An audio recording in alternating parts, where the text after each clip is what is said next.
Praise God. Praise God.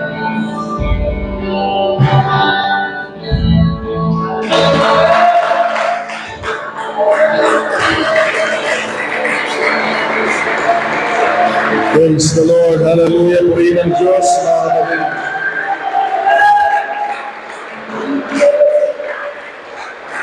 Praise God. Salamat sa Panginoon. Ang Diyos ay mabuti. Ang Diyos ay dakila magpakailan pa man. Praise God. So, pagbati sa ating lahat sa pangalan ng Panginoon. Ngayon ay ikalawang Sunday ng buwan ng February. Today is February 8 at nawa ang Diyos ay patuloy na naghari sa ating mga buhay, mga kapatid. Amen. Sapagkat kung walang Diyos ay tunay ngang wala tayong magagawa sa ating mga sarili. Amen. In the book of Philippians chapter 4 and also in 2 Timothy chapter 1.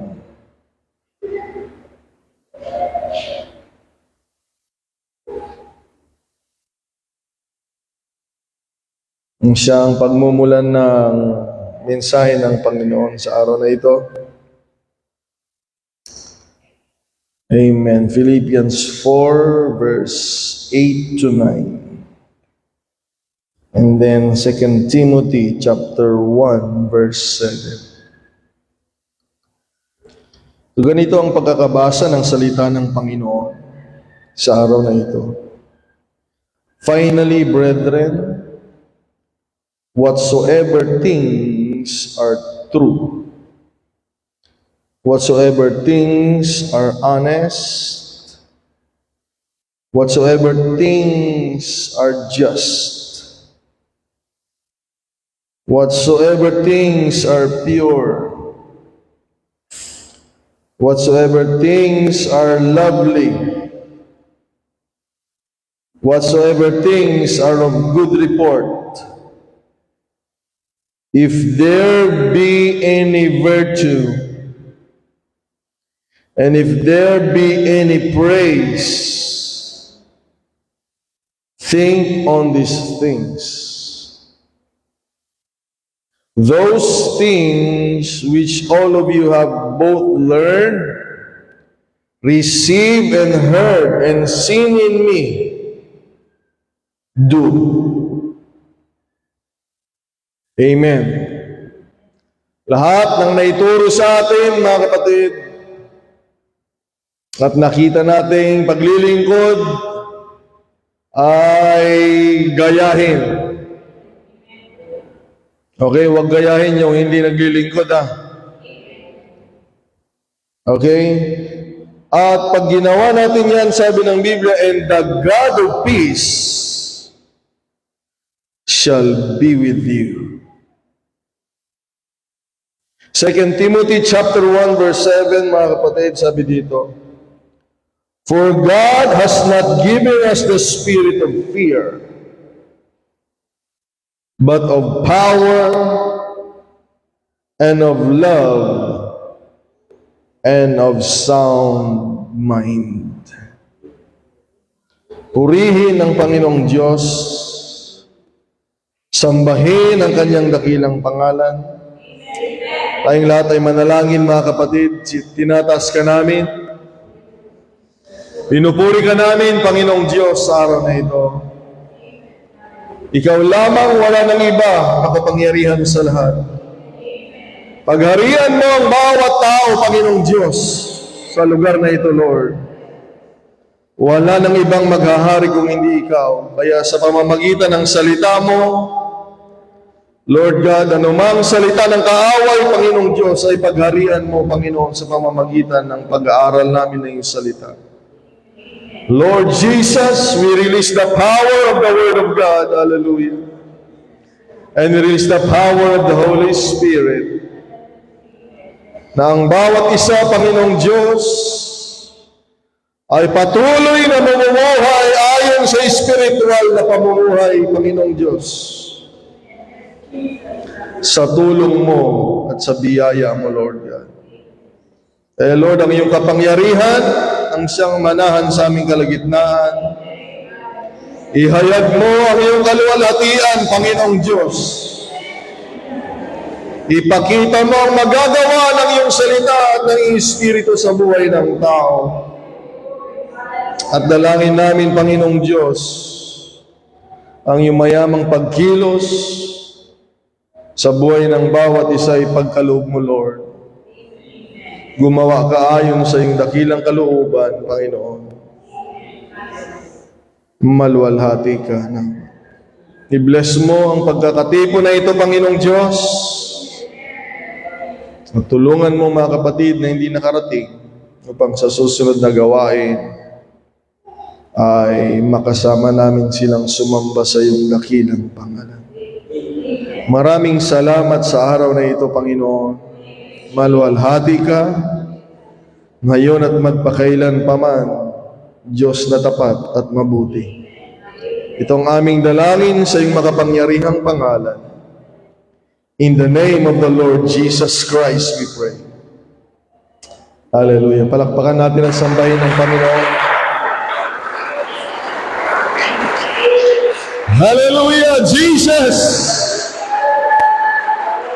Jesus Christ! Now unto the King eternal, immortal, and invisible, the only wise God, the honor and glory forever and ever. Blessed be the name of the Lord.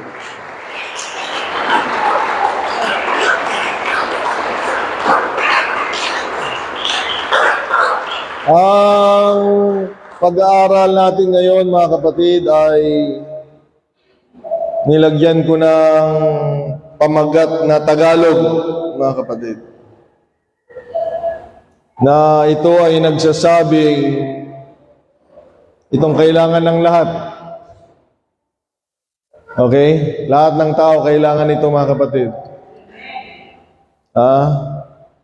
Ang mensahe ng Panginoon sa araw na ito ay nagsasabing maayos na kaisipan.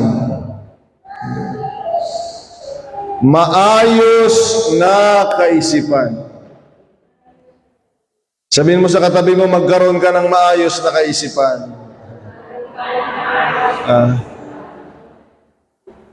Sabihin mo sa katabi mo, magkaroon ka ng maayos na kaisipan.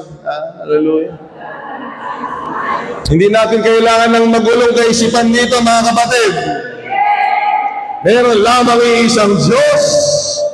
Meron lamang isang pagtuturo ang salita ng Panginoon. Hallelujah. Kaya kinakailangan magkaroon tayo ng nagkakaisang kaisipan, mga kapatid. Purihin ang pangalan ng Panginoon. Hallelujah! Gusto ng kaaway, magulo yung kaisipan mo, mga kapatid. Ang gusto ng kaaway, magulo ang iyong kaisipan. Ngunit sa araw na ito, hallelujah, kailangan mong maunawaan na narapat magkaroon ng maayos na kaisipan, mga kapatid.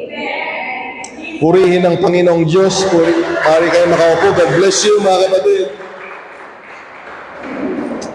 Praise God. Kalooban ng Diyos ang maayos na buhay.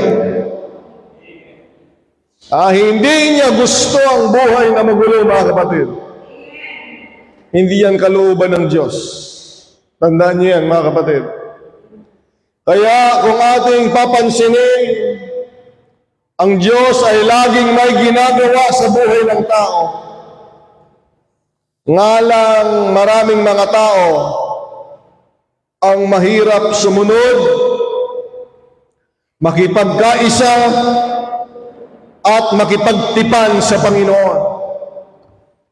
Dahil hindi nila napag-uunawa na merong Panginoon na wala ng ibang tinlano sa buhay kung hindi ang ikakaayos ng buhay ng tao, mga kapatid. Hallelujah, purihin natin ang Panginoon, ganyan ang Diyos natin.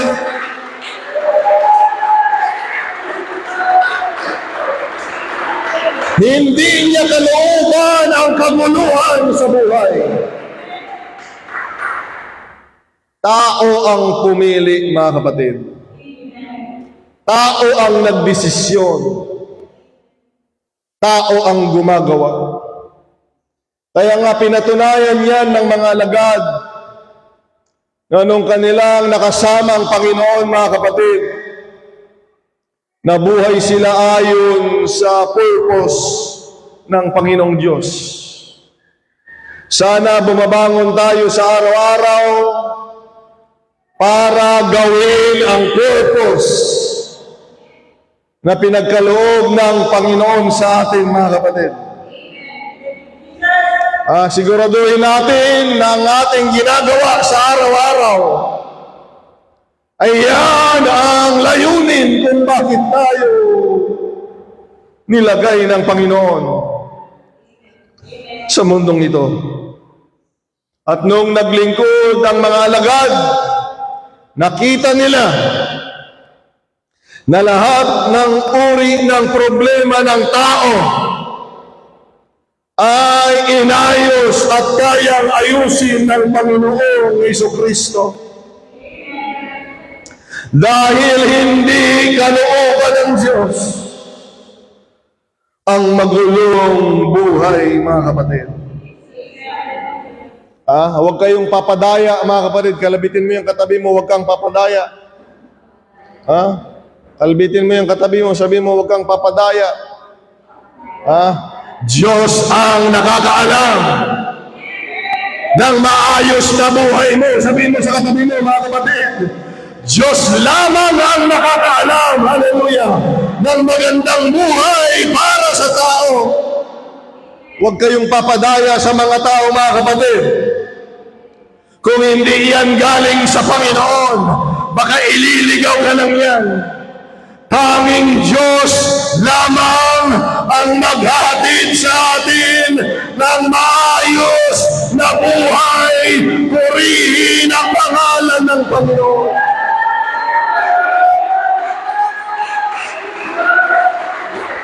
Kaya nga ayaw ko nang mawala at ayaw kong tumigil. Dahil wala akong nakitang tumigil sa paglilingkod na naging maayos yung buhay. Lalo na yung mga nagluloko-loko. Yung mga nagluloko. Si Job nga Si Job ay matuwid na tao. Si Job ay isinusuka niya ang kasamaan. Pero mayroong nangyaring hindi maganda sa buhay niya. Okay? Pwedeng may mangyaring masama sa buhay ng taong matuwid na naglilingkod sa Diyos. At kung ay nangyayari yun sa mga taong totoong naglilingkod, mas tiyak na mangyayari yun sa mga taong hindi naglilingkod or binihiyaan ng panahon na maglingkod at hindi pinag-iigi ang paglilingkod, mga kapatid. Mag-ingat kayo. Mag-ingat kayo. Lalo na kung pinatawad lang kayo, mga kapatid. Akala kasi nung iba, wala nang masamang mangyayari sa akin. Kaya tuloy pa rin sila sa dati nilang pamumuhay. Na hindi nila alam ang Diyos ay napakabuti, puno ng biyaya, mga kapatid. Na itong mga taong ito naman ay laging sinasamantala. Na akala nila kontrolado na nilang lahat, mga kapatid. Pero isang araw, mga kapatid, makinig kayo. Isang araw, mga kapatid, hallelujah, makikita natin ang bunga ng bawat paggawa natin sa Panginoon. Kaya kung gusto mo ng mabuting bunga, maglingkod tayo ng maayos sa Panginoon, mga kapatid. At sigurado magandang bagay ang tatanggapin natin sa ating buhay. Sabihin mo sa katabi mo, huwag mo nang lukuhin yung paglilingkod ka mo. Huwag mo nang lukuhin. Naglilingkod ka na rin lang, ayusin mo na. Hindi lahat ay nakakapagpatuloy. Hindi lahat ay nananatili. Tulungan tayo ng Panginoon. Kaya habang may pagkakataon at nauunawaan natin na meron tayong Diyos na magbibigay ng maayos na buhay, lalo tayong magpursigi, lalo tayong magsumikap, at lalo tayong magpakatibay sa pananampalataya dahil wala nang ibang magbibigay ng magandang buhay sa tao kung hindi ang Panginoon.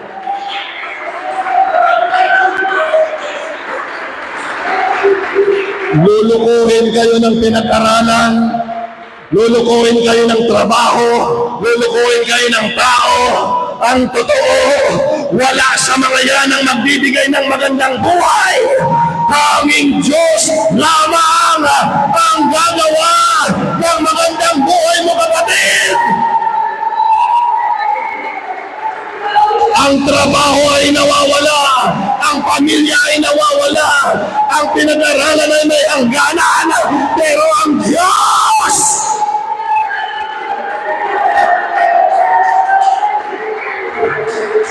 salamat, meron tayong Diyos, hallelujah, na ano man ang nangyari sa daan natin, may Diyos na mag-aayos ng buhay.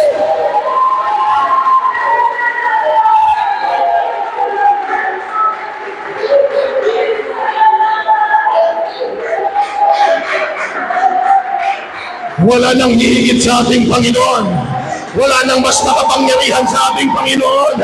Wala nang mas dakila pa sa ating Diyos, mga kapatid.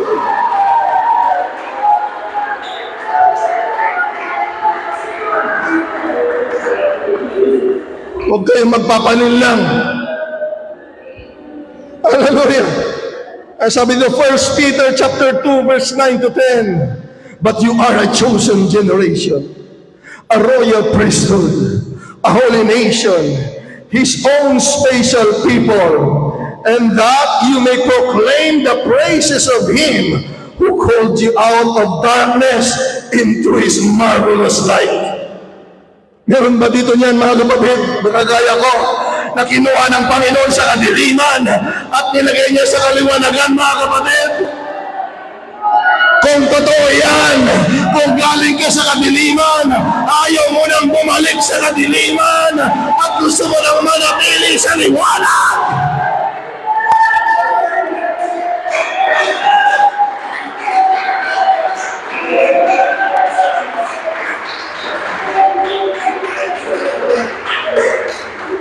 Yan ang plano ng Diyos.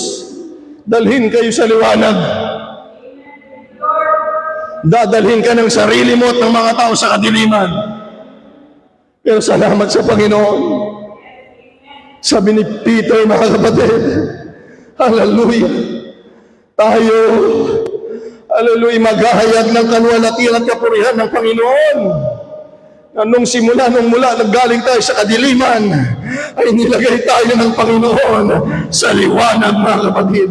Kagilagilalas na liwanag. At ang sabi dito sa verse 10, who once were not a people. Na nung una, hindi tayo bayan ng Diyos. Nagtataka ko doon sa mga nagmamalaki. Na akala nila, kaya nila sa kanilang mga sarili. Amen. Maglilingkod na lang ako sa Panginoon. At kung magka-problema man ako, sigurado mayroong tulong sa buhay ko. Amen. Ang hirap pag wala ka sa Panginoon, hindi mo alam kung saan ka pupunta. Amen. Sabi ko, pag nabiyayaan tayo, pag-igihan natin, mga kapatid. Na nung una, tandaan nyo ito, hindi tayo bayan ng Diyos. Hindi tayo kilala. Hallelujah. But now, the people of God. who had not obtained mercy, but now have obtained mercy. Hindi tayo bayan ng Diyos noon nang tayo nasa kadiliman. At walang awa para sa atin.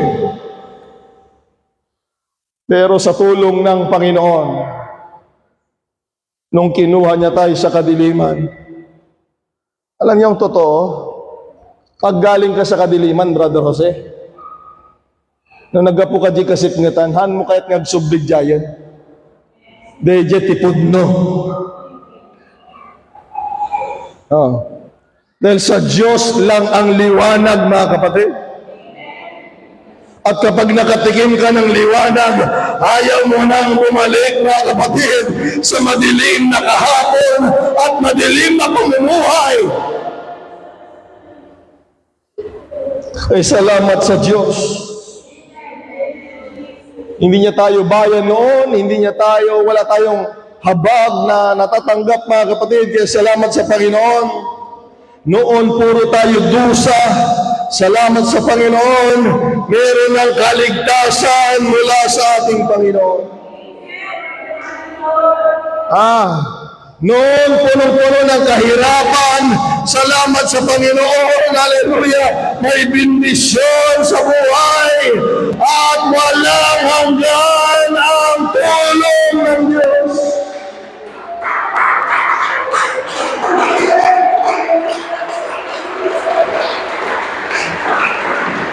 Noon, alipin tayo ng tao, ng mundo, at ng masasamang espiritu. Pero ngayon, salamat sa Diyos, alipin na tayo ng mabuting Panginoon. Hallelujah! Mabuting Panginoon!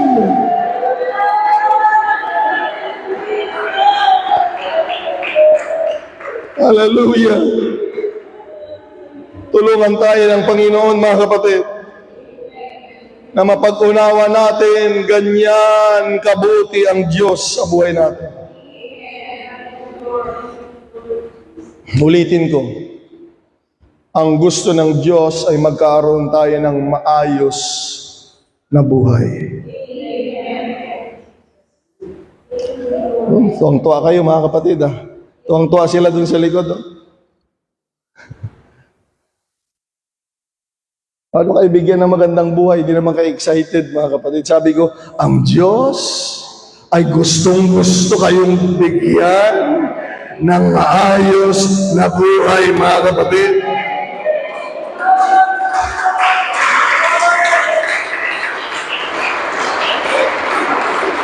Yung iba, komportable na sila sa buhay nila. Pero ako, mga kapatid, marami pang gagawin ng Diyos sa buhay ko. Marami pang maayos, magandang buhay na gagawin ng Diyos.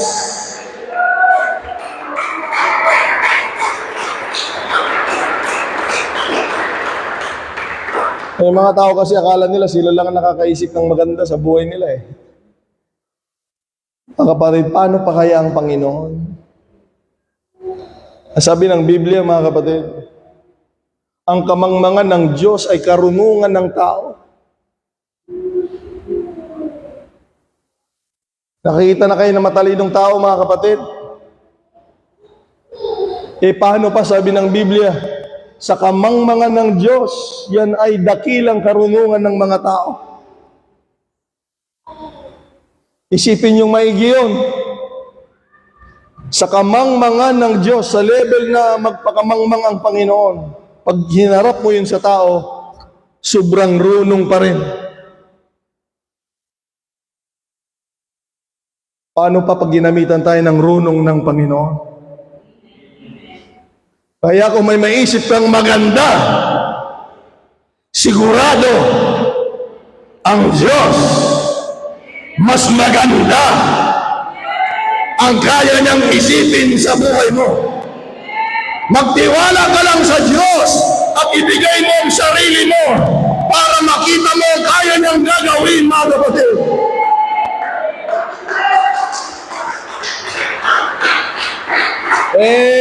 Pag ipipilit mo yung diskarte mo, Hindi mo makikita ang kayang gawin ng Diyos. Ipipilit mo yung diskarte mo. Dahito iti mayat nga biyag ko, o dahito tilang ti makitam. Pero kagaya nila Abraham, kagaya ng mga lingkod ng Panginoon, mga kapatid, na walang tinitignan, walang dahilan. Wala naman nagsabi, Pastor John, pumunta ka doon sa Santa Cruz at may simbahan doon, naghihintay. Wala. Wala. Pumunta ka sa Santa Cruz, pumunta ka ganito, mayroong taong ganito. Wala, mga kapatid. Magtiwala lang tayo sa Diyos sa pananampalataya. Amen. Salamat sa Panginoon. Hindi ako pinabayaan ng Panginoon, mga kapatid. Hindi ako kahit nung nagka-problema, maraming nang iwan sa akin last year, pero hindi ako iniwanan at hindi ako pinabayaan ng Panginoon.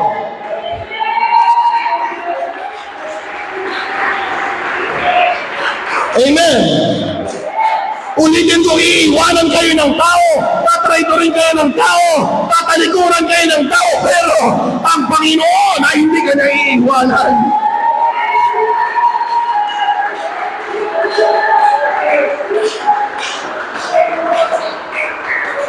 Kaya ako, dalang-dala na ako sa tao eh. Sister Josephine, ha? Dalang-dala na ako sa tao. Ng mga kilos na hindi maayos. Alam ko na yun. Pangiiwan din yun. Yan na nga akong gustong kausapin dito eh. Dahil yung mga nang iwan dito at mga nag-trader, dyan dati, alam mo, love ka nila eh. Amen. Dyan lang kami sa likod mo. Dyan lang pala sa likod. Para ikaw ay sipain. Mga kapatid. Ganyan ang tao. Amen. Ganyan po ang tao. Ipapakita sa iyo ng Diyos na wala ng ibang pinakamabuti sa buhay mo kung hindi tanging siya lamang.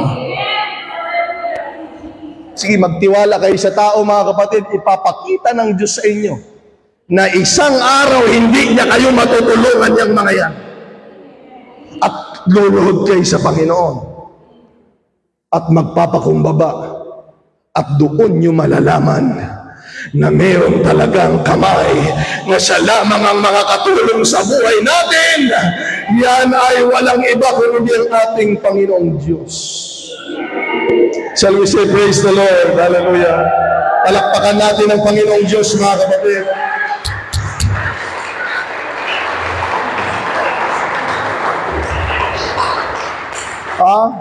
Ilagay niyo sa isip niyo ito, mga kapatid. Kalooban ng Diyos na magkaroon ka ng maayos na buhay.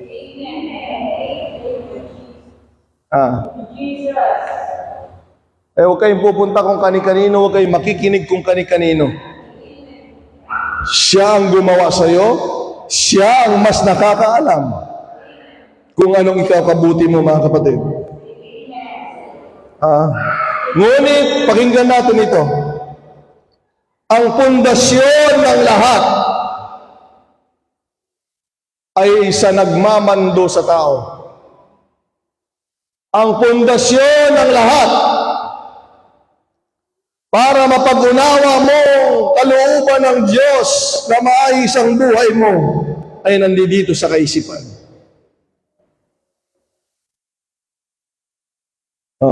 Narinig ninyo pa ulit-ulit kalooban ng Diyos na magkaroon ka ng maayos na buhay. Ngunit kung iba ang takbo ng isipan natin, iba ang mauunawa natin na akala nating maayos sa buhay natin. Kaya nga sabi ng Biblia, ito nang nakakatakot, mga kapatid. Kaya ayaw kong mawala sa Panginoon. Sabi ng Biblia, ang tao sa lahat ng kanyang gawa ay malinis para sa kanyang paningin. Mga kapatid, and there is a way which seems right unto a man, but the end thereof are the ways of death. Kaya tayo mga Pilipino, alam natin yan, meron tayong kasabihan. Nasa huli ang pagsisisi.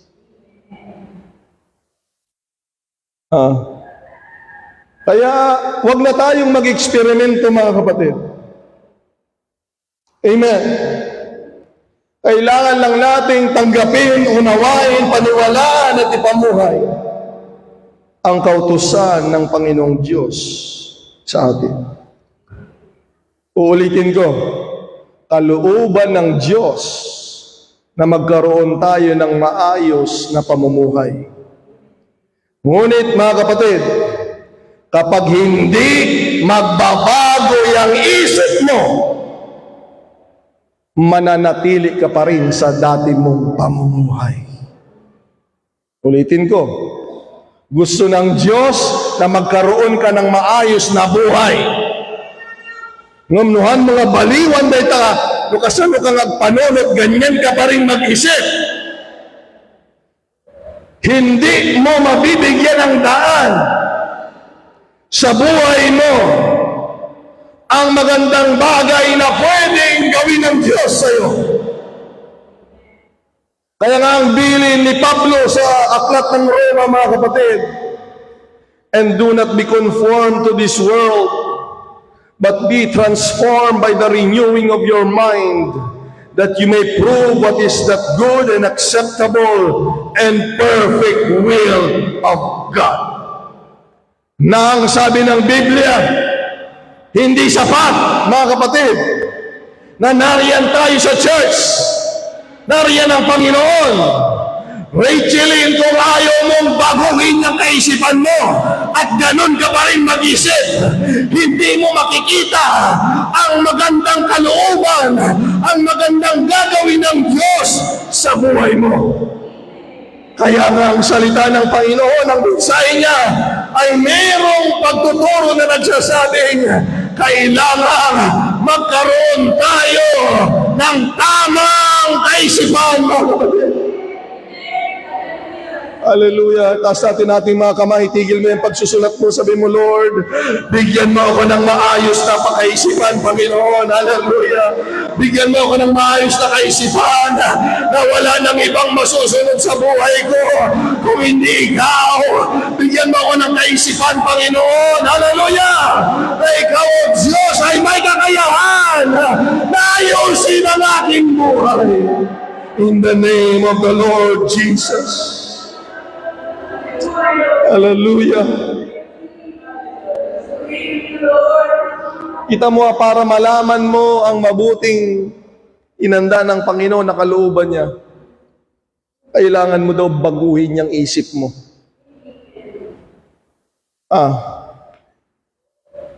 Mga kapatid, wala tayong rebulto dito, wala tayong mga imahe dito. Pero kung sa isip mo meron ka pa rin mga rebulto na kinikilala, ibang Diyos ang iyong sinasamba, kapatid. Yung iba, sarili nilang sinasamba nila. Yun ang nasusunod sa buhay nila, mga kapatid. In order for us to see and prove, mga kapatid, what is good and acceptable and perfect will of God, we need to transform our minds.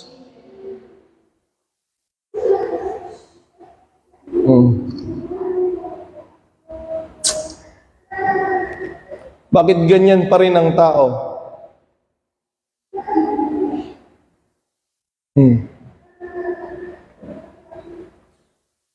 Alam nyo, ba't ganyan pa rin yung tao? Kasi ganyan pa rin siya mag-isip.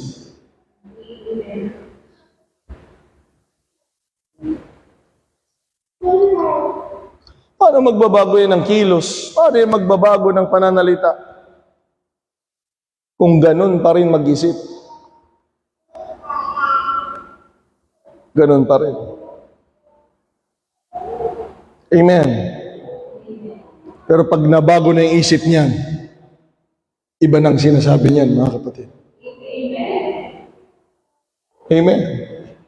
Pag nabago ng isip niyan, iba na ang galaw niyan, mga kapatid. Dahil napakalaking bagay na ang tao ay magkaroon ng maayos at tamang kaisipan. Gusto nyo maging makausap yung mga taong walang maayos na isip, mga kapatid? Ayaw kong kausap yung mga gano'n. Ayaw. Pag yung mga walang plano sa sarili nila, ayaw ko ang kausap yung mga gano'n. Oo. Puro sarili lang nila. Wala kang maririnig na patungkol sa Panginoon. Ayaw ko marinig yun. Mahahawa lang ako eh. Amen. Ang gusto kong kausap, yung may interest sa Diyos, mga kapatid. Sa kapangyarihan ng Diyos, sa magagawa ng Diyos. Hallelujah. Sapagkat pag pinag-usapan natin ang Panginoon, mga kapatid, naluluwalhati ang Panginoong Diyos. At pag pinag-uusapan natin ang Panginoon, nariyan siya para gumawa sa buhay ng tao, mga kapatid. Hallelujah. Ayan. Ganun pa rin. Ayan. So, Marcel, lagi naka-block. Hindi nagbabago eh, di ba, Marcel? Awan sa baling abado.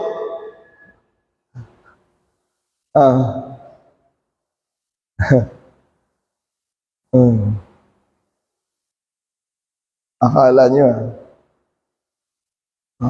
Robic, hindi nagbabago pa yung isip. Na ang sabi ng Biblia, pag ikaw ay nagsisi, magbabago ka ng direksyon ng iyong paglakad. Alam niyo yung totoong pagsisisi, mga kapatid? Hindi yung, Lord, patawarin mo ako, Panginoon. Hindi yun ang totoong pagsisisi. Lahat yun ginagawa. Ang totoong pagsisisi ay ito. Panginoon, patawarin mo ako sa aking mga nagawang mali at papunta na ako sa iyo, Panginoon. Direction.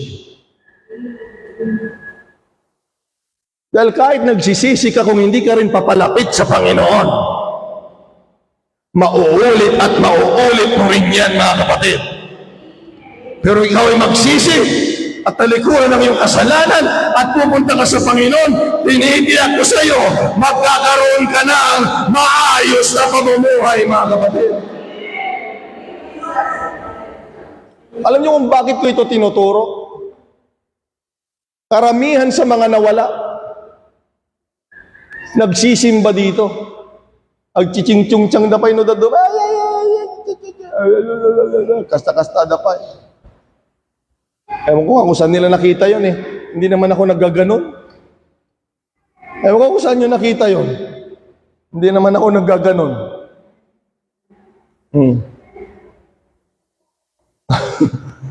At ang isang tinitingnan ko dyan yung resulta ng ching-chung-chang ninyo. Pag nag-ching-chung-chang kayo. Yan ang tinitignan ko, mga kapatid. Nandito rin sila noon. Pero, yung isip nila, ganun pa rin.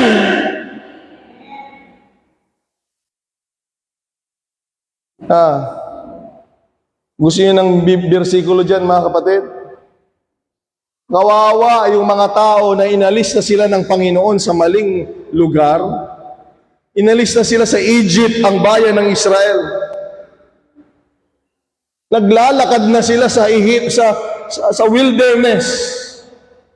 Nakikita na nila ang kapangyarihan ng Diyos. Naririnig na nila ang tinig ng Panginoon. Nakikita nilang ginagawa ng Panginoon. Pero ang nasa isip nila ito,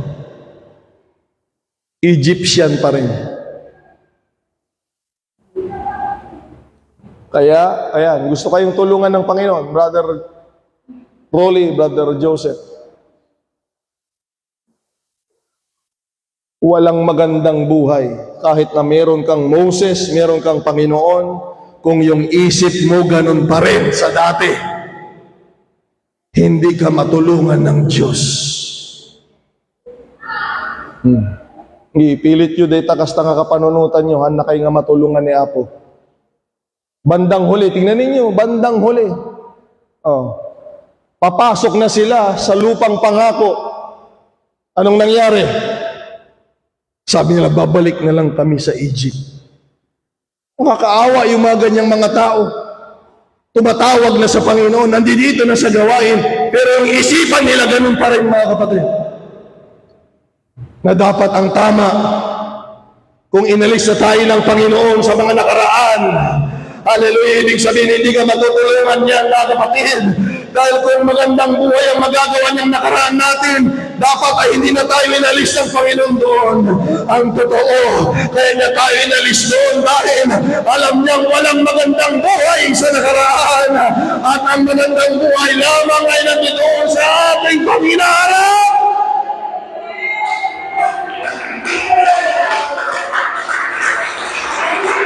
Naintindihan niyo ba yung sinasabi ko?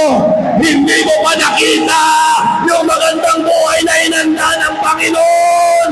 Meron pang maganda.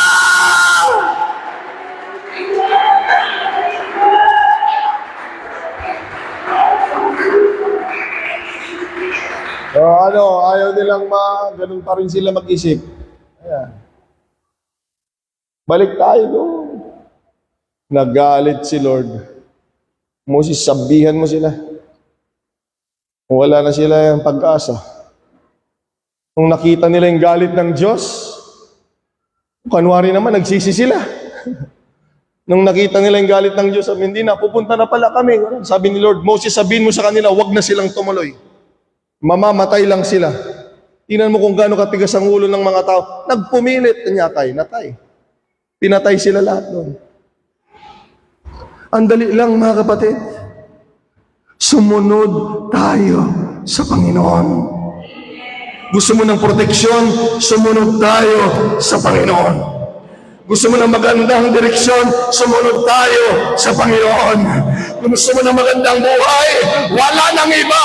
Sumunod tayo sa Panginoon, mga kapatid.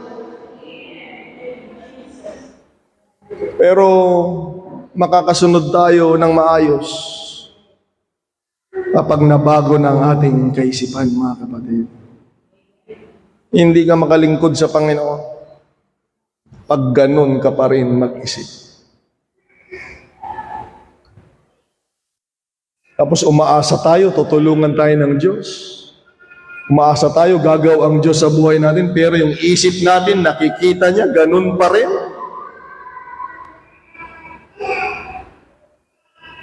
Malalaman na lang yan sa huli. At huwag ka nang magtatanong pag sabi, Lord, ano bang nangyari? Huwag ka nang magganon. Alam mo kung papaano ka mag-isip.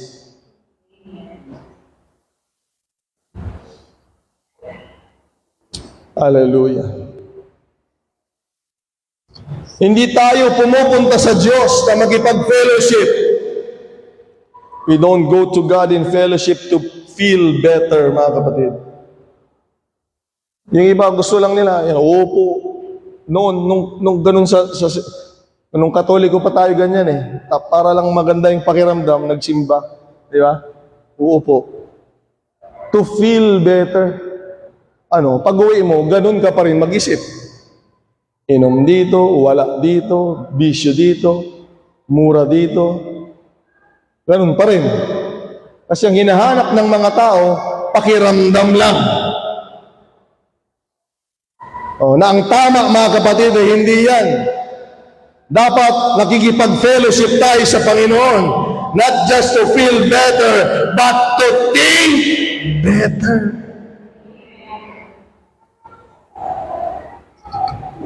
Dapat nakikipag-fellowship tayo sa Panginoon, sa Kanyang presensya, at nakikinig ng pagtuturo niya para magkaroon ng mas maayos na kaisipan.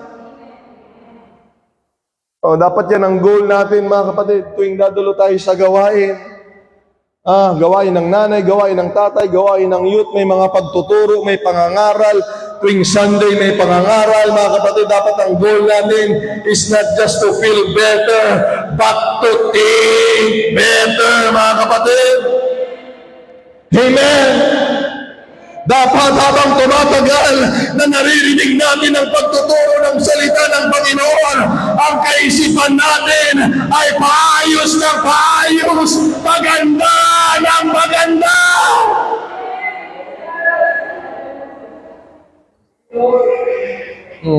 Ganyan dapat. Mga kapatid, hindi po pwede yun. Lagi kang tinuturuan ng Panginoon yung isip mo, pasahol ng pasahol, pasama ng pasama. Hindi po pwede yun, mga kapatid.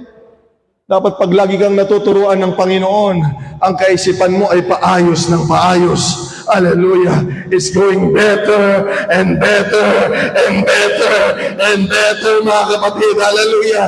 Kaya nga kailangan natin ang paglilingkod sa Panginoon. Alam niyo ang kasamaan? Nagsisimula din yan dito sa isip.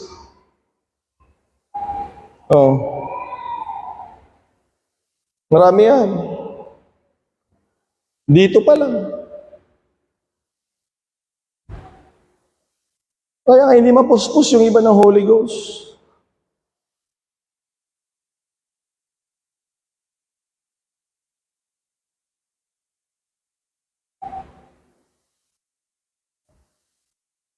Pero kung ang puso natin, mga kapatid, at isipan natin ay nakatuon sa Panginoon, napakadali nating naramdaman ng presensya ng Panginoon Diyos. Amen. Hallelujah. Kaya sabi ko dito sa mga guide, mag-fasting nga kayo. Patayin niyo yung laman ninyo dahil mayroong espiritu na nagpapalakas ng laman. Agasam dayta, nagado dito ikat. Puro matampuhin. Lasag. Hindi lang nabigyan ng lechon, hindi na nagsimba. Kita niyo yan? Ang tapang nila sa akin. Ang bilis nilang mag-react sa aming mag-asawa. Lasag gamin, yan ang nag-iisip. Yan. Pag spiritual ang nagsasalita sa laman, ayaw ng laman yan. Isang handak nga kay kayat nagijay, tika panunutan da titarigagay kat lasag, na inlasagan, na inlubungan, handak nga kay kayat nagita. Amen. Kaya sabi ko, mag-fasting kayo. Mag-fasting kayong lahat, mga kapatid. Na dapat ang buhay natin ay hindi nakatuon sa mundong ito at sa pamumuhay na ito. Dapat ang buhay natin ay nakatuon sa mga bagay patungkol sa kaharian ng Diyos.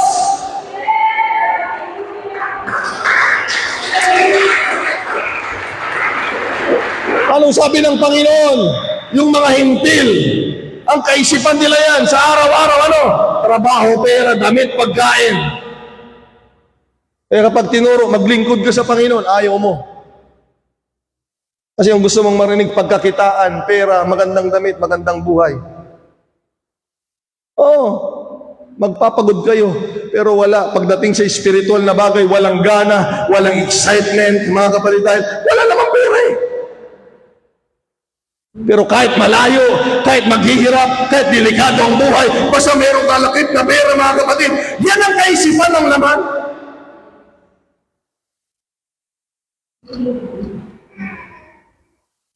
Hindi yan ang maayos na kaisipan, mga kapatid.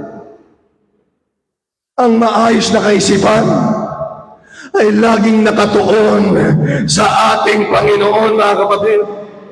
Sabi nga ni Pablo, kung totoo na kayo'y binago na ng Panginoon, ang isipan ninyo ay laging nakatuon sa langit. Set your affections on things above, not on things on the earth. Ay, yung iba nahihirapan. Gusto nilang pumasok sa langit, pero ang isip nila dito sa mundo. Tulungan tayo ng Panginoon, mga kapatid. Napakahalaga ng maayos na kaisipan. Amen. Nawa, pag tumingin ng Panginoon sa mga kaisipan natin, mga kapatid, I pray, nawa maayos.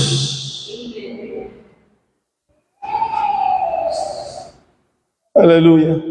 Dito sa teksto natin, mga kapatid, makikita natin dito ang susi. Ayan. Tuturuan ko kayo po paano magkaroon ng maayos na kaisipan, mga kapatid. Di ba nakakahiya? Araw-araw na lang iniisip mo tao, talon, kwarta, Nakakahiya, no? Nakakahiya. Yun na nga ang nasa isip mo lagi, pagkakitaan, pera, tapos hindi ka pa nagbibigay sa Panginoon, nakakahiya. Yun ang nakakahiya. Ang iniisip mo, pagkakitaan, pera, tapos hindi ka nagbibigay sa Panginoon, nakakahiya yun. Amen. Ang buti sa Sakeo, mga kapatid, pag nagbigay siya, doble, sabi niya, Panginoon. Oo, iniisahan ko yung mga tao, sabi ni Sakeo. Pero pag nagbigay ako, higit pa. Tama yun, mga kapatid. Sinong gusto magkaroon ng tamang kaisipan dito, mga kapatid? Ayaw nila dito yata Dito na lang. Kasi yung tamang kaisipan, ayaw nung isa. Doon ka na lang yata sa susunod. Lipat na lang. Si Rubik.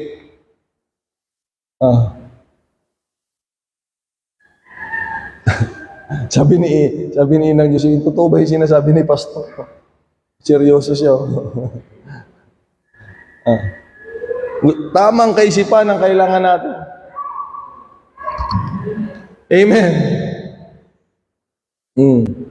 Marcel, an ka nga matulungan. Diyo rin ni Apo Diyos, an ka nga matulungan.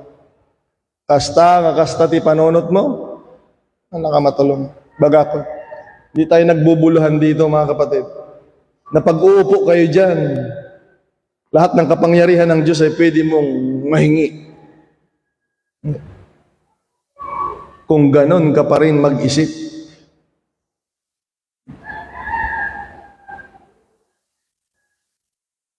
Kaya dapat magpasalamat tayo, mga kapatid. Ganda ng amen. Salamat. Gusto ba natin magkaroon ng tamang kaisipan, mga kapatid?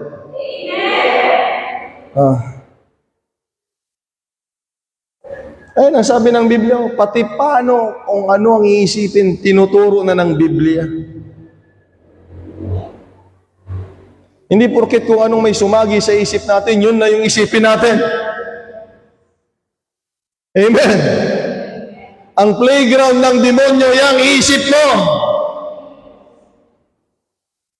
Kaya kung hindi ka mag-iisip na ayon sa Panginoon, makakaisip ka ng gusto ng kaaway. Ulitin ko, mga kapatid, kung hindi tayo mag-iisip ng patungkol sa Panginoong Diyos, lalaglagan niya ng kaaway yung kaisipan natin. At kung ano-ano na yung maiisip mo, tulungan tayo ng Panginoong Diyos, mga kapatid. Sabi sa teksto, mga kapatid, finally, brethren, bago matapos ang lahat, whatsoever things are true. Paano ka namang hindi malulugi? Lagi mong iniisip yung hindi totoo. Kawawa ka, kapatid. Huwag kang mag-isip ng hindi totoo, kawawa ka. Ang sabi na Biblia, kung ano daw yung totoo. Whatsoever things are honest, bagay na matapat. Pag ganito tayo mag-isip, maayos na kaisipan nito, mga kapatid. Whatsoever things are just, matuwid. Paano ka naman magkakaroon ng masamang isip kung ang iniisip mo matuwid?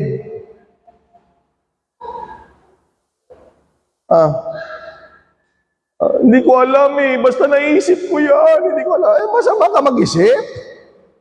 Imposible naman. Hindi ko alam. Alam niyo yung sinasabi nung nahuli? Nahuli siya. Sabi niya. Anong sabi nung nahuli, mga kapatid? Hindi ko alam. Nadimonyo siguro yung kamay ko. Kunana. Nagawa ko yun. Kunana. Matiti panunot mo. Imposible naman, maayos yung isip mo, ang nagagawa mo, mali-mali. Hello, nandyan pa ba kayong mga kapatid? Matuwid yung nasa isip mo, ang nagagawa mo, mali-mali. Mali yun, mga kapatid. So whatsoever things are pure, dalisay. Oh. Kaya tanungin yung Sister Ashley, pag meron siyang nakukwento at hindi sigurado, sabi ko, ano mo yan? Ayoko marinig yan. Oh. Lugi kayo.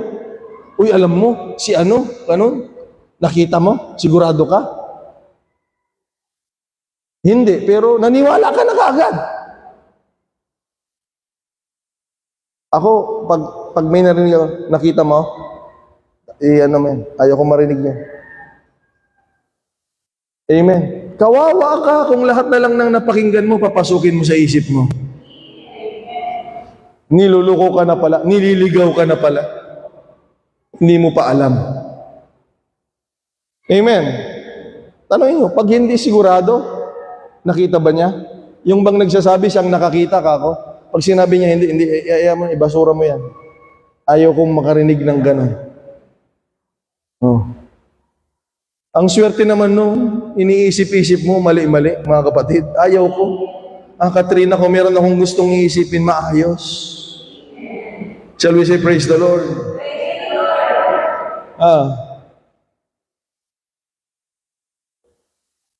Whatsoever things are lovely, kaibig-ibig. Whatsoever things are of good report, if there be any virtue, kung may karunungan, if there be any praise, kung mayroong kapurihan, sabi ng Biblia, think on these things. Kaya kayo naliligaw, hindi ito ang iniisip natin eh. Dapat ang iniisip natin, dalisay, totoo, maayos, mga kapatid, kaibig-ibig, matuwid, mga kapatid. Yan ang mga bagay, mabubuti, may karunungan, may pagpupuri. Yan dapat ang ating iniisip lagi na. Ay, hindi ka maliligaw. Ulitin ko, hindi ka maliligaw kung maayos ang takbo ng iyong kaisipan. Amen. Kahit nga iligaw ka nila eh. Yun ay gagara na nga iaw-awan ka eh. Pero kung maayos ang kaisipan mo, mga kapatid, meron kang magandang desisyon, meron kang magandang magagawa dahil kalooban ng Diyos ang magkaroon ng magandang buhay sa pamamagitan ng maayos na kaisipan. Tulungan tayo ng Panginoong Diyos. Huwag sana na magtatapos ulit yung gawain, ganun ka pa rin mag-isip. Yung mga hindi nagpa-participate sa group, hindi po pwede yun. Wala na tayo sa dati. Huwag niyo ipagpilitan. Yung kaisipan ninyo, huwag niyong pagpilitan. Meron na tayong bagong kaisipan na binigay ng Panginoon, na ang sinabi ng Panginoon, magpagamit tayo, mga kapatid, make disciple, make disciple, make disciple, make disciple. O tulungan tayo ng Diyos.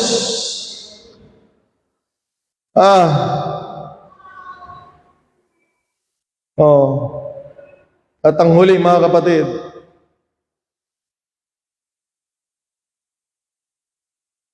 yung sinabi ng 2 Timothy chapter 1 verse 7. For God has not given us the spirit of fear, but of power and of love and of sound mind. Maayos na kaisipan ang naibibigay ng Santong Espiritu, mga kapatid. Ang banal na Espiritu.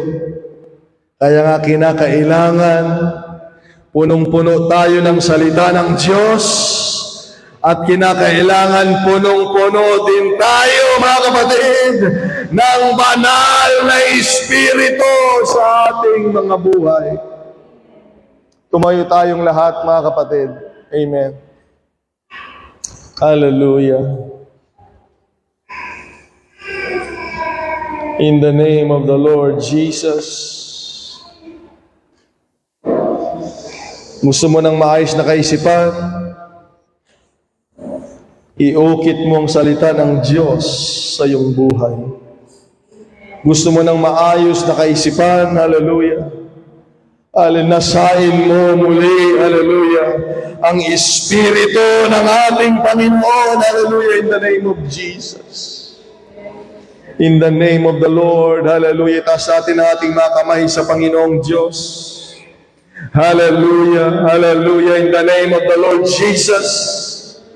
Hallelujah, hallelujah, by the power of the Word of God and by the name of Jesus Christ, hallelujah, Lord, we will never be the same again, hallelujah. Change our hearts by the power of the Word of God and by the power of the Holy Ghost, Father. Sa pangalan ng Panginoon, hallelujah. Come on, hallelujah. Open your hearts and minds to God in the name of Jesus. Buksan natin ang ating mga puso sa Panginoon, hallelujah. At hayaan natin ang Panginoon, hallelujah, ang siyang tutulong sa atin magkaroon ng maayos na kaisipan. Gusto niya magkaroon ka ng maayos na buhay. Sabi ko, gusto ng Diyos magkaroon ka ng maayos na buhay. Pero kailangan mo ayusin, hallelujah. Baguhin mo ang iyong kaisipan, hallelujah. Paniwalaan mo ang Diyos. May magagawa ang Diyos, hallelujah. Makapangyarihan ang Diyos, hallelujah. Mabuti ang Diyos, hallelujah. God is with me, hallelujah. God will help me in the name of the Lord. In the name of the Lord Jesus. In the name of the Lord, hallelujah. Humingi ka ng tawad kung kailangan mo humingi ng tawad sa mo, Lord. Patawarin mo ako, Panginoon, hallelujah. Patawarin mo ako sa aking kaisipan. Kailangan nakatuon ang isipan ko sa iyo. Kailangan nakatuon ang isipan ko sa Diyos, sa salita ng Diyos, at sa Espiritu ng Panginoon.